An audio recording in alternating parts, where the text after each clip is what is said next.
हमारे मुख्यमंत्री जी ने आज बयान जारी किया कि सर्वोच्च न्यायालय को इस पर संज्ञान लेना चाहिए और पूरे मामले की जांच होनी चाहिए। अभी राजस्थान की सरकार का अंतर्विरोध चरम पर है और विशेष तौर पर जब प्रदेश के प्रभारी माकन साहब ने एक ट्वीट को रीट्वीट किया जिसमें कहा गया कि चाहे गहलोत जी हो चाहे महेंद्र सिंह जी, उनको नहीं भूलना चाहिए कि सरकार बनाने में अहम भूमिका आला कमान की रहती है, उन्हीं के कारण से वोट मिलते हैं। और जब नवजोत सिद्धू फार्मूला बन गया, अब उसी फार्मूले के आधार पर निश्चित तौर पर एक ही मानदंड से कांग्रेस का आला कमान आगे की गतिविधियां पर काम करेगा, तो उससे जरा मुख्यमंत्री जी परेशान है। और उन्होंने बयान जारी करके सर्वोच्च न्यायालय को प्रसंगान लेने की बात कही। मैं समझता हूं कि अगर उन्हें समझ नहीं तो मैं समझ करना चाहूंगा कि उनके ओएसडी लोकेश शर्मा ने मुख्यमंत्री निवास से अपने टेलीफोन नंबर 9829620202 से उस समय जब सरकार का अंतर्विरोध चरम पर था, उन्होंने ऑडियो वीडियो जारी किए जिसमें कांग्रेस के उस समय के उप मुख्यमंत्री और तत्कालीन प्रदेश कांग्रेस कमेटी के अध्यक्ष सहित कांग्रेस के पर्यटन मंत्री, कांग्रेस के वरिष्ठ विधायकों के आपस का वार्तालाप था। और उसी को आधार बनाकर 4 एफआईआर दर्ज कराई सरकारी मुख्य सचेतक महेश जोशी ने। FIR number 47/2020, FIR number 48/2020, FIR number 49/2020 और एसीबी में एफआईआर नंबर 129/2020।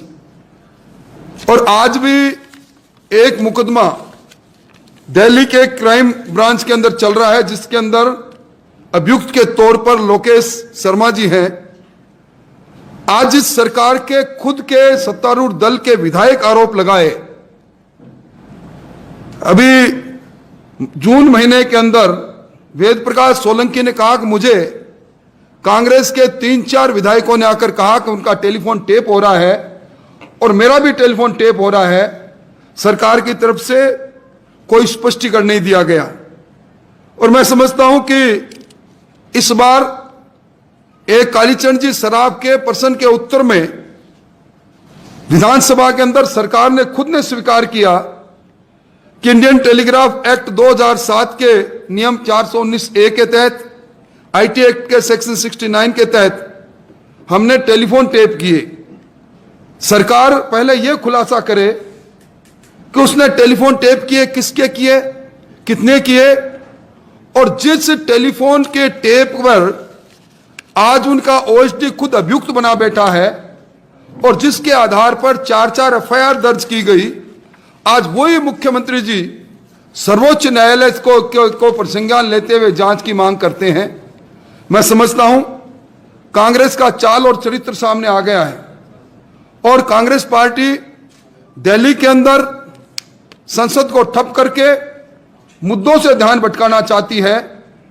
कांग्रेस पार्टी नहीं चाहती कि संसद के माध्यम से कोरोना के प्रबंधन और कोरोना के बाद देश की अर्थव्यवस्था और जिन ऊंचाइयों पर अंतर्राष्ट्रीय क्षेत्र में प्रधानमंत्री नरेंद्र मोदी जी की अगुवाई में देश ने छुआ है, उस पर घात और प्रतिघात करके उन धवी को छुमिल करने का यह प्रयास हो रहा है। भारतीय जनता पार्टी इसकी निंदा करती है और मैं इसको कहता हूं कि चाय के प्याले में तूफान पैदा करने का जो कुत्सित प्रयास है, इसका जनता में कोई प्रभाव नहीं पड़ेगा। और एक बार फिर कांग्रेस का लोकतांत्रिक परंपराओं में विश्वास नहीं, लोकतंत्र के मंदिर संसद को जिस प्रकार गतिरोध उन्होंने पैदा कर रखा है, संसदीय प्रणाली पर कांग्रेस का विश्वास होता तो संसद में बहस करती। अब तक संसद के बाहर बयान दे रहे हैं, पर इस पेगासस के बारे में एक भी तथ्य और एक भी सबूत और एक भी साक्ष्य कांग्रेस के कोई नेता प्रस्तुत सदन में नहीं कर पाए, सदन के बाहर नहीं कर पाए।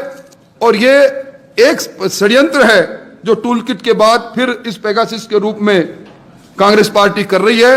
और विशेष तौर पर राजस्थान के मुख्यमंत्री जो इन दिनों में जब से सिद्धू जी को बनाया गया है पीसीसी का चीफ पंजाब में, तब से परेशानी में है।